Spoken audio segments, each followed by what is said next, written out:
예, CBS 라디오 박종희 한판승부 2부분을 열었습니다. 오늘 한동훈 대표 체제 출범의 첫 당정 협의가 있었습니다. 이 자리에서 TF 사태에 대한 이야기, 더불어서 금투세 폐지에 대한 얘기도 나왔는데요.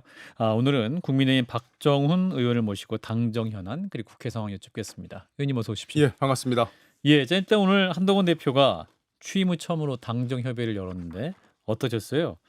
앞으로 그 TF 사태에 대한 얘기도 있었는데 그럼 피해자를 위한 구체적인 대안이 나오는 건가요? 예, 구체적인 대안은 오늘 이미 좀 발표가 됐고요. 예.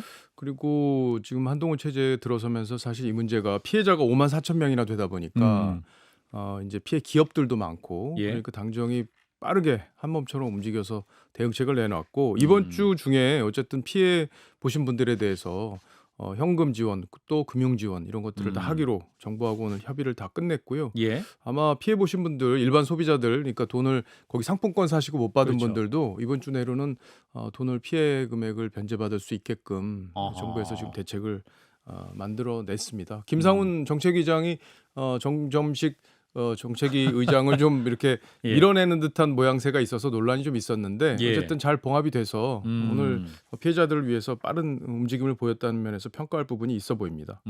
또 금투세 얘기를 또 한동훈 대표가 강하게 말씀을 해서 이것도 이제 뉴스에 많이 나왔습니다.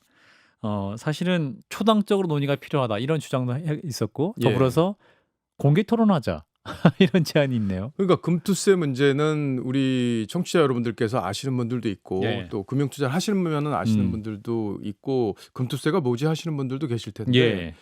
지금 이제 주식 투자를 해서 5천만 원 이상의 소득을 올리면 예. 거기에서 20%에서 25%의 일종의 양도세를 부과하는 거예요. 예. 근데 그게 이제 계속 유예가 그동안 돼 왔는데 예. 이게 내년 1월에 시행이 됩니다. 예. 그렇게 되니까 금융 투자자들 입장에서는 그래 돈 벌어봐야 정부에서 세금 또 걷어간다고 하면 투자를 하고 싶지 않을 수 있잖아요. 예. 그래서 주식 시장이 위축될 수 있기 때문에 이제 상당히 그거에 대해서 이제 한동훈 대표는 이제 이걸 폐지하는 걸 논의하자 야당에다 이제 그걸 제의를 한 상태인데 예. 문제는 뭐냐면 이재명 대표는 유예, 그러니까 폐지가 아니라 유예에 대해서는 약간 호의적이죠. 이렇게 좀 전향적인 입장을 예. 냈어요. 예. 근데 진성준 정책위 의장이 예. 그거 개인 의견이야. 당대표 지금 당대표도 아니지만 예. 개인 의견이니까 그거 안 돼. 이런 아. 입장을 보이고 있어요. 예. 그래서 진성준 그 정책위 의장 그 SNS에 예. 뭐 1,000개 넘는 댓글이 지금 막 당신 난리가 때문에 났죠. 지금 안 된다는 식의 예. 그런 이제 댓글들이 달리고 있어서 예. 아마 이 문제는 근데 지금 금융시장이 저희가 어렵잖아요. 음. 어제 주가가 크게 많이 떨어졌고 오늘 뭐 반등은 했습니다만 예. 이게 데드캣 바운스라고 해서 고양이가 죽을 때 이렇게 튀어오르는 바운스인지 아니면 정말 미국이 경기가 좀 어려워지기 때문에 장기적으로 주식시장이 좀 얼어붙을지 이 논란이 있는 부분인데 예. 금투세 문제는 전향적으로 폐지하는 쪽으로 여야가 한번 논의를 해봐야겠다. 왜냐하면 민생 현안이기 때문에 빨리 이 문제를 논의를 해야겠다 하는 게 저희들 입장이에요. 그 토론을 한다면은 선수는 누가 됩니까? 그 아직 뭐 여야가 정책위장이 할 수도 있고 예. 지금 워낙 이 문제에 대해서 한동훈 대표는 본인이 직접 토론에 나설 가능성도 있죠. 저쪽의 지도 체제가 아직 정비가 안 됐지만 예. 얼마든지 한동훈 대표는 그걸 뭐 원하고 있을 것 같기도 해요. 8월 그러니까 18일에 이제 민주당 전당대회 끝이 나는데 예. 그럼 이재명 대표와의 맞짱 토론 뭐 얼마든지 가능하죠. 민생을 놓고 토론하는 거면 가능하다고 봅니다. 한동훈 대표는 원하고 있을 것이다. 이재명 대표 1대1 토론도. 뭐 양당 대표 모두 내공들이 있는 분들이기 때문에 예. 얼마든지 토론이 가능할 거로 봅니다. 그렇군요. 그렇게 하면서 민생에 대해서 여야가 논의한다? 그것만큼 긍정적인 건 없죠. 예. 자, 이런 건데 이제 한동훈 대표 체제의 당직 인사가 좀 마무리가 됐습니다. 이제 지도부와 첫 행보인데 당내 의원들 목소리는 어떻습니까? 지금 이제 사실 친한계라는 게 없다고 제가 예전에 한번 말씀드린 적이 있는데 예. 친한계라는 건 뭐냐면 가치를 공유하는 집단이에요. 그러니까 당을 개혁해서 우리 당을 이기는 정당으로 만드는 그 과정에 동의하는 사람들이 친한계입니다. 예. 그러니까 지금 상대적으로 친윤계라고 하면은 이제 이 윤석열 대통령을 지키기 위한 어떤 그런 이익 집단의 성격이 강하지만 예. 친한계는 내부적으로 뭉쳐 있지를 않아요. 아하. 그러니까 지금 당직 인선이 친한계 인사들로 됐다고 한들 그분들이 하나로 똘똘 뭉쳐서 뭔가 말이 되든 되지 않든 돌격 앞으로 이런 개념이 아니거든요.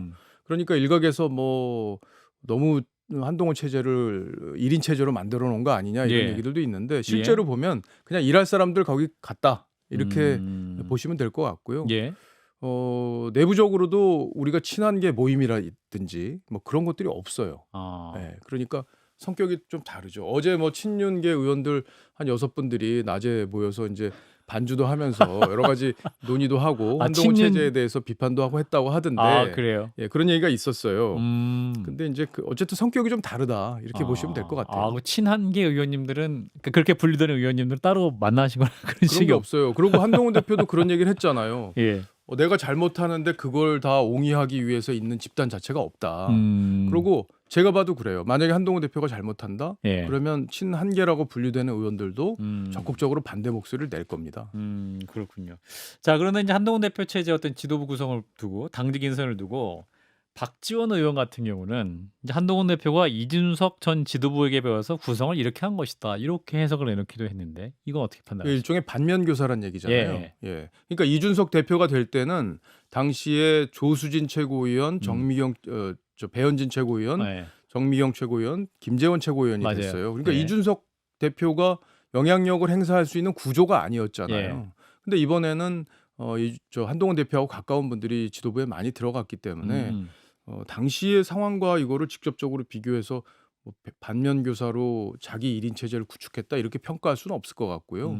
그리고 이준석 대표가 있을 때는 이준석 대표는 당에 본인의 뿌리가 약했기 때문에 그리고 본인의 개인적인 어떤 성비위 문제가 윤리위에서 논란이 되면서 사실상 당에서 이제 쫓겨난 모양새가 된 거잖아요. 예. 그러니까 직접적으로 비교하기가 좀 어렵다. 저는 그렇게 음. 평가하고 있어요. 예. 근데 이준석 대표는 전 대표가 또 오늘 한 방송에서 이재명이 부럽나? 이렇게 얘기를 했습니다. 그러니까 어떠한 이제 한동훈 대표 체제 어떤 당정 지도부 체제 그러니까 당 지도부 행보를 보면서 예. 이재명 대표 같은 민주당 같은 경우도 이재명 일격 체제 얘기 나오지 않습니까? 이제 그런 부분을 좀 부러워서 친정 체제 구축으로 한동훈 방탄 지도부가 됐다. 이렇게까지 또 말씀을 하던데. 부럽긴 뭘 부러워요. 부러워할 게 뭐가 있어요. 예? 그리고 원보이스. 이준석 대표가 나이는 젊은데 생각하는 건 굉장히 기존 정치 틀에 좀 얽매여 있는 그런 느낌이 좀 들어요. 왜냐하면 예. 지금 당을 혁신해야 되는 과제가 있기 때문에 한동훈 대표가 예. 그걸 기치로 내걸었고 예. 당내 의원들이 그래서 도와준 거고 음흠. 또 국민들과 당원들도 63%라는 음. 같은 지지율로 한동훈 대표를 뽑아줬잖아요. 예. 근데 지금 한동훈 체제를 공고히 하고 이런 데 신경 써서 한동훈 체제가 계속 갈 수 있을 것 같아요. 국민한테 혁신하는 모습을 보여주지 못하면요. 예. 저는 당내 친윤 세력으로부터 비토당하면서 아하. 삽시간의 위기로 빠질 수 있다고 봐요. 음흠. 그래서 한동훈 대표는 지금 오로지 당 혁신 하나에만 신경을 써야지 예. 내 친정 체제 구축이다. 이런 개념으로 접근하면 한 대표도 실패할 수 있다고 보고요. 한 대표는 또 그렇게 할 사람이 아니라고 저는 봅니다.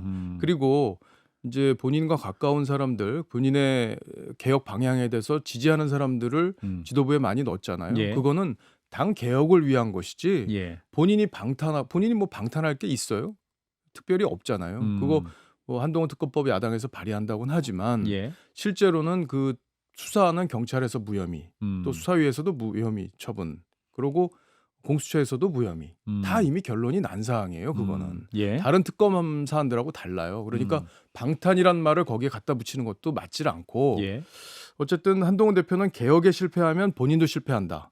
그 생각을 하고 지금 개혁을 준비하고 있다 이렇게 보시면 될 것 같아요. 예. 근데 이준석 전 대표 얘기를 들어보면 일단은 한동훈 대표 체제의 가장 큰 위험 요소는 대통령과의 관계다라는 거 더 불어서 이제 그건 아까 맞아요.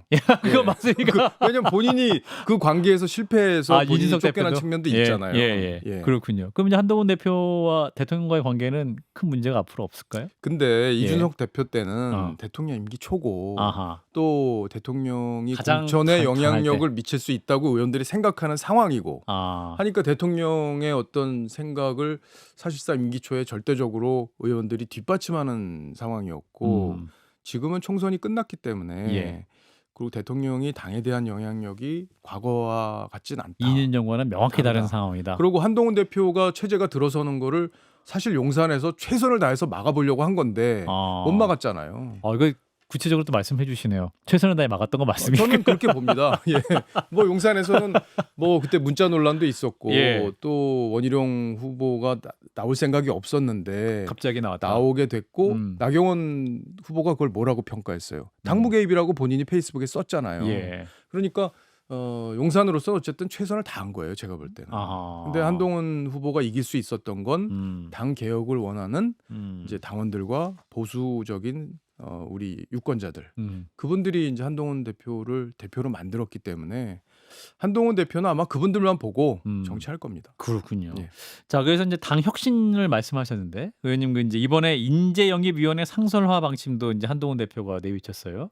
근데 이게 이제 인재영입위원회라는 게 사실은 선거가 임박을 했을 때 어떤 후보자를 위한 인재 영입이 일단 떠오르는데 요건 또 이제 상설화하겠다. 요건 어떤 의미인지 좀 궁금합니다. 어떻게 하겠다는 그러니까 것인지. 이게 사실은 되게 여기 히든 카드예요. 이게. 이게 히든 카드예요? 이게 이 부분을 잘 보셔야 되는 게 예. 뭐냐면 기존에는 당권을 쥐면은 어떻게 했냐면 자기 사람을 넣어야 돼요. 그러면 뭘 하냐면 조강특위를 열어요. 조직 강화 특위입니다. 예. 그걸 열어가지고 성향이 다른 사람들 이런 사람들을 다 쳐냅니다. 예. 예, 당무감사도 하고 예. 그런 다음에 자기 사람들을 꽂아요. 아, 지역구 지역 당협에다가 당협위원회. 그렇게 자기 사람들을 넣어서 그 사람들이 자기의 지지 세력으로 대선이나 아니면 지방선거 때 영향력을 행사할 수 있는 구조를 만들어요. 예. 이게 이제 전형적인 패턴인데 예. 한동훈 대표는 이 패턴대로 가지 않겠다는 거예요. 그래서 사람들을 쫓아내는 것보다는 좋은 사람들을 데려오는 데 초점을 맞추겠다. 플러스의 정치다. 예. 그러면서 물론 이제 그 중에 자격 미달인 사람들에 대해서는 이제 평가하는 시스템이 필요한데 예. 총선에서 이제 많이 졌는데 예. 들여다보니까 관리가 제대로 안 돼 있다더라. 뭐 이런 것들은 살펴봐야겠죠. 예. 다만 플러스의 개념으로 인재 영입을 하려고 하는 거예요. 특히 예. 여기 플러스 하나 뭐냐면 예. 저희가 청년이 약하잖아요. 예. 우리 당이. 그러면 청년들을 어떻게 육성할 건지 어떻게 데려올 건지 그럼 어느 지역에 배치를 할 건지 예. 또 지방선거에 어떻게 활용할 건지 이런 전략들을 지금부터 짜겠다는 겁니다. 이제 그런 데다가 방점을 두고 있기 때문에 기존의 어떤 대표들이 했던 방식과는 좀 다르다. 그래서 상설화 개념으로 인재영입위원회를 이제 바라보는 거죠. 예. 다만 인재영입위원회가 당원 당규상에는 큰 힘이 없어요. 그래서 이거를 당원 당규도 좀 조정을 해야 사무총장과의 역할 분담 예. 이런 것들도 되지 않을까 싶어요. 그러니까 이분들이 어느 자리로 가는 거예요? 당협위원장. 당협위원장으로 갈 수도 있고 아니면은 또 지방선거에서 구청장이나 아하. 뭐 또 시도지사나 이런 거로 갈 수도 있죠. 그러니까 지방선거를 또 염두에 둔 큰 장기적인 포석도 될 수 있겠군요. 그럼요. 지금부터 당장 지금부터 나가서 준비하겠다? 선거 전에 직전에 했다가 실패한 거잖아요. 지난 아하. 총선 때. 예. 그 지금부터 작업을 해야죠. 아하. 그런 차원에서의 예. 인재영입위원회다. 히든 카드다. 히든 카드예요. 제가 볼 때는. 알겠습니다. 굉장히 여기다가 한 대표가 어. 초점을 두고 있습니다. 알겠습니다. 예. 자, 이런 건데 이제 어제 그제 계속 얘기는 나오는 얘기입니다만 그 언론인들에 대한 광범위한 통신조회, 또 야당 정치인에 대한 통신조 이게 논란인데 일단 그 범위가 약 3천 명 정도 되기 때문에 이게 이제 검찰의 수사에 필요할 수 있는데 너무 많지 않냐? 많죠. 그죠? 예. 많아요. 근데 한번 생각을 해봤으면 좋겠어요. 일단 이 사건이 뭔지에 대한 생각이 좀 필요해요. 이 사건은 뉴스타파가 신앙님 김만배의 가짜 인터뷰를 예. 대선 사흘 전에 보도한 내용과 관련이 된 내용이에요. 예. 이게 이제 기획 보도였잖아요. 그리고 기획 보도라는 증거 중에 하나가 신앙님 씨가 쓴 책 3권을 김만배 씨가 1억 6천만 원에 샀지 않습니까? 맞습니다. 예. 그게 상식적이지 않다는 것도 다 알고요. 일종의 대가성이 있었다고 의심할 만한 부분이 충분히 있고요. 예. 그럼 뉴스타파에서 보도한 내용은 윤석열 대통령이 마치 대출 브로커인 조우영 씨한테 커피를 타주고 수사를 무마한 것처럼 보이게끔 보도를 했어요. 예. 그리고 그 보도 내용과 관련해서 사전에 이재명 대표가 토론 때 그런 얘기 했잖아요. 조우영 씨한테 왜 커피 타줬습니까? 사실이 아님에도 그렇게 보도를 했잖아요. 예. 이 일종의 기획 보도를 가짜 보도를 하고 거기에 이재명 대표가 연관된 것으로 보이는 그런 정황 증거들이 많이 나왔어요. 그랬고 여기에 김병욱 의원이라고 이재명 대표의 핵심 측근 7인의 멤버인 김병욱 의원이 여기에 또 관련이 돼 있어 수사를 받고 있습니다. 도대체 이게 민주당과 어떻게 연결이 돼 있었던 사건인지 예. 그러면 광범위하게 이걸 조사할 수밖에 없지 않았나 하는 생각이 좀 들긴 하고요. 예. 그리고 민영배 의원이 민주당에 자료를 낸 걸 보면 2020년에 이렇게 통신 조회를 한 게 590만 건. 음. 그리고 2021년에 540만 건. 음. 그리고 2022년에 480만 건으로 오히려 줄었어요. 그러니까 저희 윤석열 정부에서 뭐 광범위하게 더 통신 사찰을 하고 있다. 이렇게 프레임을 써서 볼 건 아닌 것 같고요. 다만 3천 명이면 좀 많지 않나? 현역 의원이 한 19명 그렇죠. 들어있다고 하더라고요. 많지 않나라는 문제 제기는 야당 입장에서 충분히 할 수 있다고 봅니다.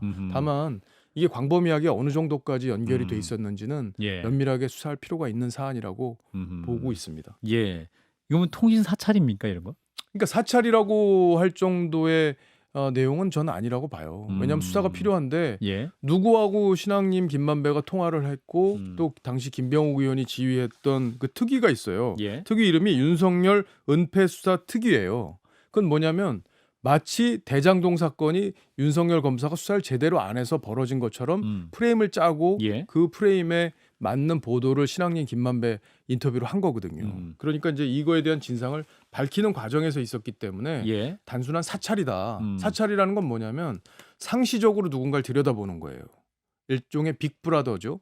그런 거하고는 전혀 관련이 없는 사안이다. 저는 그렇게 보고 있습니다. 그러니까 이제 논쟁적인 것은 또 대통령이 대통령 후보 시절에 이 공수처가 어떤 통신조회 사실 때문에 당시 윤석열 후보가 굉장히 크게 분노를 하시고 이게 예. 제정신이냐라고 좀 비판하시는 바가 있기 때문에 또 여야 모두 이게 입장이 바뀐 상황이어서 이 부분을 어떻게 봐야 될 것이 논쟁이어서 좀 말씀 물어봤습니다. 예, 그러니까 사찰이라고 하는 것은 늘상적으로 하는 건데 이 통신 조회는요 1월 예. 4일하고 5일에 집중적으로 이루어졌어요. 거의 다. 그렇기 때문에 수사와 관련해서 진행된 거지 사찰의 개념은 아니다. 사찰은 뭐냐면 저 사람이 어디 가서 뭘 먹지? 누구 만나지? 이런 걸 늘상 관찰하고 있다는 개념이 사찰이잖아요. 예. 근데 그 개념은 아니다. 예. 수사의 알겠습니다. 필요상 본 건데 과잉 수사가 아니냐고 야당 입장에서는 얼마든지 제기할 수 있다고 저는 봅니다. 알겠습니다. 자, 우리 이제 박정훈 의원님이 과방위에 계시잖아요. 요즘 과방이 국회 힘들어요. 예. 상임위 중에 과방이 가장 핫한 곳이기도 하고 일단 대통령의 그 방송사법에 대한 거부권 행사 여부도 지금 주목받고 있는데 오늘 이제 과방위 위원들이 방통위 현장을 방문을 했습니다. 2인 체제로 공영방송이사 선임한 과정을 이제 검증한 것인데 야당 의원들의 현장 방문은 의원님은 어떻게 보셨습니까? 아니 이제 현장 방문한 이유가 뭐냐면 예. 그 이제 KBS 이사하고 박문진 이사, 박문진은 이제 MBC의 이사죠. 그렇습니다. 예. 이 두 이사들을 어떻게 뽑았는지를 자료 갖고 와봐. 예, 이게 절차적인 이제 방문 문제를 목적이에요. 보기 위한 예, 것이었겠죠. 그러니까 너무 어떻게 그 짧은 시간에 이걸 다 심사했어. 그러니까 부실 심사 아니야? 자료 갖고 와. 이게 이제 오늘 야당의 방문 목적이에요. 예. 근데 재밌는 포인트가 있어요. 음. 이게 자료를 주려면 위원회, 방통위는 위원회 의결로 모든 게 결정되잖아요. 자료 제출 모두. 장관 뭐 차관 이런 체제가 아니라 예. 자료를 제출하려면 위원회 의결이 있어야 돼요. 근데 지금 위원장 탄핵돼 있잖아요. 탄핵 소추돼 있잖아요. 그러니까 부위원장 한 명 있잖아요. 김태규 부위원장. 김태규 부위원장. 그런데 한 명이서는 회의를 열 수가 없어요. 음. 방통위원회의 기능은 사실상 정지돼 있는 상태입니다. 예. 그 누가 만들었죠? 누가 탄핵 소추했어요? 민주당이 민주당이 했다. 했잖아요. 근데 가가지고 자료를 내놓으라고 그러면 자료를 줄 수가 있습니까? 의원회 의결을 해야 되는데. 그러니까 자기들이 탄핵 소추해놓고 가서 자료 내놓으라고 하는 것 자체가 모순이에요. 예. 그렇군요. 그래서 이제 헌법재판소에 탄핵 심판이 남아 있는 상황이죠. 그렇죠. 이인숙 예, 방통위원장에 대한. 그러니까 이상민 행안부 장관을 탄핵 소추했을 때 167일이 걸렸는데 예. 그게 이제 기각 결정을 나오는 데까지. 근데 그거보단 좀 짧을 것 같아요. 왜냐하면 이진숙 후보자 근무한 게 하루거든요. 예. 그 하루에 이제 이 박문진 이사하고 KBS 이사 선임했다고 지금 탄핵 소추한 탄핵 거잖아요. 소추의 어떤 이유가 될 수 있을 것이냐. 그렇죠. 그러니까 금방 결론이 날 거다. 이거는 조금 빨리. 어느 정도 예상하십니까? 글쎄요. 저는 한두 달이면 충분히 하지 않을까요? 그리고 2인 체제 불법성을 주장하는데 이미 법원에서 2인 체제는 불법이 아니다고 결론이 났고요. 예. 다만 5인 체제가 정상인데 2인 체제는 이 법 취지와는 맞지 않는다. 이런 결정을 내린 바가 있어요. 다만 예. 위법은 아니다. 이렇게 결정한 바가 있습니다. 예. 법원이. 그러니까 불법이라고 주장하는 것은 잘못된 거죠. 탄핵은요. 명확한 불법적인 사유가 있어야 돼요. 예. 근데 또 10월에 헌재 마비설도 있습니다. 국회목 헌법재판관 3인의 임기 만료일이 10월 17일이고 이후 후임자 지명 과정이 지연되면 헌법재판소 기능이 또 멈출 수 있지 않겠느냐. 그러면 또 이진숙 방통위원장의 공백은 더 길어지는 것이 아니냐. 방통위 업무 공백도 이게 너무 길어지는 거 아닌가요? 이게 방송만 하는 것도 아니잖아요. 방통위도 5명인데 네. 2명 야당 추천하고 추천 안 하고 있어서 벌어지고 있는 문제라는 거는 우리 국민들 다 알고 계세요. 예. 민주당이 오늘이라도 만약에 2명을 추천하면 추천하면 예. 그 2인 체제라고 불법이다 이렇게 주장하는 게 예. 그냥 없어집니다. 음. 해소가 되는 거예요. 본인들이 풀면 된다. 본인들이 추천만 하면 끝나는 문제입니다. 지난번에 근데 그 최민희 위원을 했을 때 추천했을 때는 대통령께서 임명 안 임명 안 하셨죠. 한 이유가 뭐였냐면 제가 안 하셨는데. 예. 그 전에 근무하셨던 진흥원에 근무하셨던 경력이 예. 이게 이해충돌 소지가 있기 때문에 그걸 법제처에다가 이게 이해충돌이 되느냐 안 되느냐 해석해 달라고 요청을 했는데 예. 이분들이 자진해서 사퇴를 해버렸어요. 물론 시간이 좀 길긴 했습니다. 예. 근데 본인들이 사퇴한 뒤에 그 다음에 추천을 안 하는 거예요. 예. 추천을 왜 안 하겠습니까? 5인 체제가 되면 본인들이 불법성을 주장할 명분이 없어져요. 그러니까 의도적으로 민주당이 그렇게 저는 하는 그렇게 것이다. 보고 있습니다. 이거 예. 이 뭐죠? 헌재 3명 추천하는 문제 음흠. 이것도 마찬가지예요. 민주당이 추천만 하면은 이런 마비 오는 상태는 벌어지지 않는데 추천을 안 하면 당연히 마비가 되겠죠. 왜냐하면 7인 이상이어야 되는데 예. 6인 체제로 바뀌죠. 6인만 남게 되잖아요. 3명이 빠지니까. 예. 그래서 민주당이 이것도 여러 가지 헌재가요 탄핵만 하는 게 아니라 우리나라의 헌법 체계에 대한 심판을 하잖아요. 그렇죠. 그렇기 때문에 중요한 국가 기능을 마비시키는 거다 이렇게 볼 수 있겠어요. 자 이제 방송사법 제2요구안 대통령이 거부권 행사하시겠죠. 당연하죠. 대통령은 이 법에 대해서만 행사하는 게 아니라 예. 여야가 합의 처리하지 않은 모든 법안에 대해서 제2요구를 하겠다는 이미 방침을 세워놨습니다. 그러니까 저는 그 말을 늘 해요. 민주당 의원들한테도 제가 회의 때 얘기를 하는데 여러분들이 뭐 다 의석 갖고 다 할 수 있을 것 같죠? 아무것도 못합니다. 법 하나 통과시키지 못한다. 예. 왜냐하면 대통령 제2요구권이라는 벽에 부딪힐 수밖에 없기 때문에 여당과 야당이 협의해서 그리고 합의를 통해서 문제를 풀어야지 야당으로서의 힘이 생기는 거잖아요. 거대 의석을 가진 힘은 거기서 생기는 겁니다. 예. 여당과 협의할 때. 그러니까 지금이라도 저희가 이제 8월 국회에서 민생 현안들을 빨리 먼저 처리를 하자 이렇게 예. 요청을 했는데 지금 민주당에서는 특검법을 곧 발의를 또 하겠다. 최성병 특검법을.